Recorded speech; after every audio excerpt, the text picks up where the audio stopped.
کبھی آپ صرف کہہ دیں نا میرا رب میرے ساتھ ہے، اس لفظ میں اتنی طاقت ہے کہ دشمن ویسے زیر ہو جاتا ہے۔ زندگی میں کسی سے بھی لڑائی ہو تو اچھی طرح سوچ لیں کہ اللہ اس طرف ہے یا اس طرف ہے۔ اگر آپ زیادتی پہ ہیں تو پھر رب مظلوم کی جانب ہے۔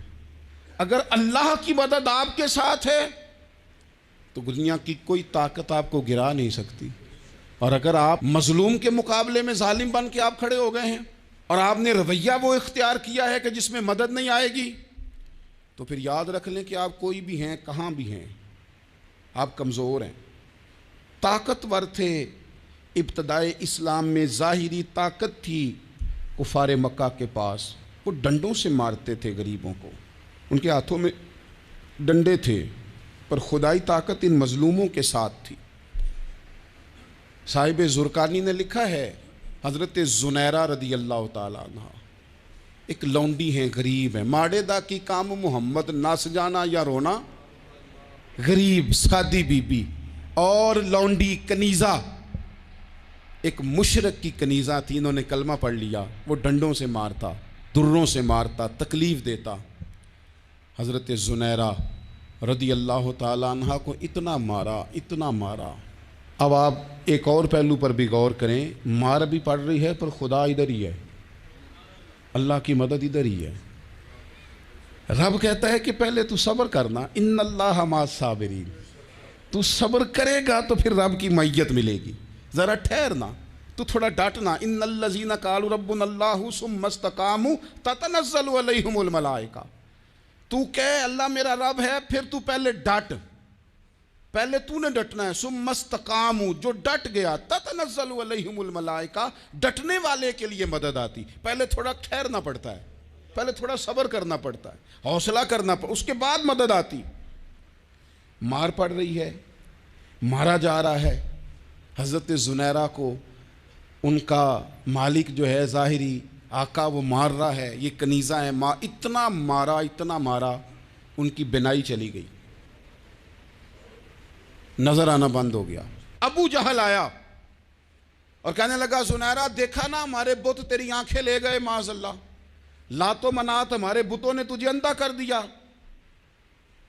اب ایسا نہیں ہے کہ بی بی روتی جا رہی ہے، روتی جا رہی ہے، مایوسی مایوسی، معاذ اللہ، پریشانی، غریبی بڑی ہے، پوچھنے والا کوئی نہیں، یہ باتیں نہیں۔ کیا جملے ہیں خاتون کے، کیا لفظ ہیں۔ ابو جہل نے تنزیہ کہا، معاذ اللہ، کہنے لگا دیکھا نا ہمارے بتوں نے تجھے اندھا کر دیا۔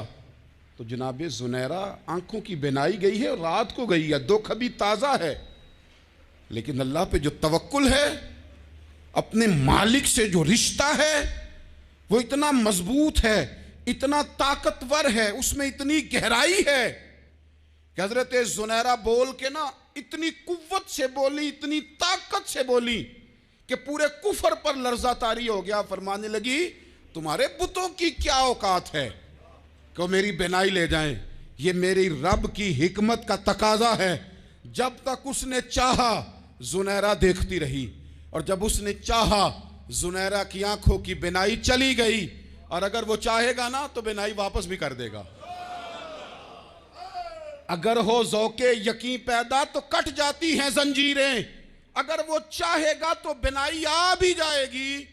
حضرت زنیرہ نے رات کو یہ لفظ کہے، ابو جہل اور سارے کفار ڈر کے سن کے چلے گئے، آپ اطمینان سے آ کے بستر پہ سوئی۔ جب سویرے اٹھی تو اللہ نے آنکھوں کی روشنی واپس کر دی تھی، آنکھوں کی۔ اب چھڑی پکڑی ہے، بازاروں میں گھومتی ہے، کہتی ہیں بلاؤ کدھر ہے تمہارے لات و منات، دیکھو میرے رب نے روشنی واپس کر دی، آ کر میرے ساتھ ادھر آ، ستمگر ہنر آزمائیں، تو تیر آزما ہم جگر آزمائیں۔ بیمار لوگوں یاد رکھو، کہہ دیا ڈاکٹر نے کہ تو بڑا بیمار ہے، تو بڑا کمزور ہے، یہ ہو گیا وہ ہو گیا، تو ڈاکٹر اپنے علم کے مطابق بات کر رہا ہے، ہوگا تو وہ جو میرا رب چاہے گا۔ کمزور ہو جانا، پریشان ہو جانا، تکلیف میں آ جانا، پتہ نہیں بات ہو گئی ہے تو جانے کیا ہو جائے گا۔ اپنی زندگی کے اندر اپنے رب سے رشتہ مضبوط کریں، رسول کائنات سے رشتہ مضبوط کریں، اللہ والوں سے رشتہ مضبوط کریں۔ حضرت زنیرہ نے پیغام دیا کہ زندگی میں جو جینا چاہتے ہیں تو وہ رب کا نام لے کے جی سکتے ہیں۔ جو اپنی زندگی میں خوشیاں دیکھنا چاہتے ہیں تو رسول اللہ کے نام پر خوشیاں دیکھی جا سکتی ہیں. توکل کی بنیاد پر بندہ خوشیاں لے سکتا ہے. اور اگر انسان میں توکل نہیں ہے تو پھر وہ اس کالے جادو سے بھی ڈر رہا ہے, وہ نیلے سے بھی ڈر رہا ہے, وہ پیلے سے بھی ڈر رہا ہے, وہ فلانے سے بھی ڈر رہا ہے, وہ میرے خلاف فلانا رشتہ دار سازش کر رہا ہے تو ڈر رہا ہے, فلانا میرے بارے میں یہ کر رہا ہے تو ڈر رہا ہے, وہ پتہ نہیں دنیا ادھر ہو جائے گی تو کیا ہو جائے گا. اٹھ باندھ کمر کیوں ڈرتا ہے, پھر دیکھ خدا کیا کرتا ہے.